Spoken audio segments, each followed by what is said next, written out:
one thing I found is that you start having a discussion right then and there. Create the mental picture with the bar owner of where the kiosk can actually go on the television. So look around the bar, find the best place you think is the best place, and start suggesting him and explain to him in detail where it's going to come and how the flows and so on and so forth. It's important he creates that picture in his mind of what this thing's going to look like in this bar. So obviously you got to make it really exciting. So the way I approach is basically the kiosk can go right over here. That's the best place, and nice flow. There's no the waiters don't pass through here, or the waiters do pass through here. But you have a number of clients, and if there's a table in the way, we can displace it. We could put it elsewhere and try to find it in the room where you're going to displace it and stuff. Describe excuse me, the four televisions are right next to it, and what you're trying to create here.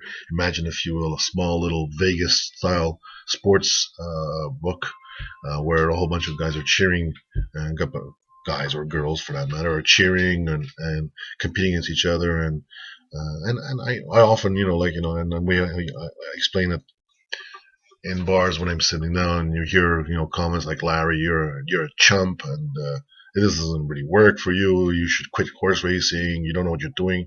And the other guy says, yeah, but I won $100 yesterday, and describe what you hear in the different bars. Create that mental image for the bar owner. It's really, really important.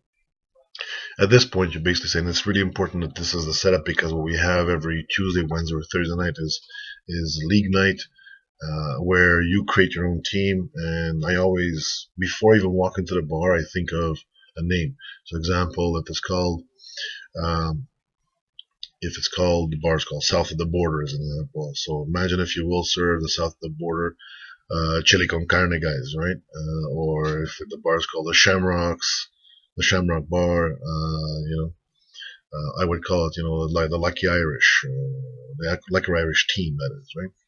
So you give him suggestions of names, and he'll come up with his own. But create that league and explain to him how those leagues compete bar to bar from a distance, right? And you can have 5, 6 guys competing against a bar up in Bismarck, right?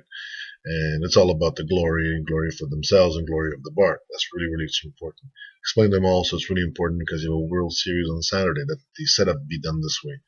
What you're trying to do is create that mental image of what he sees going on with this whole device and this whole machine.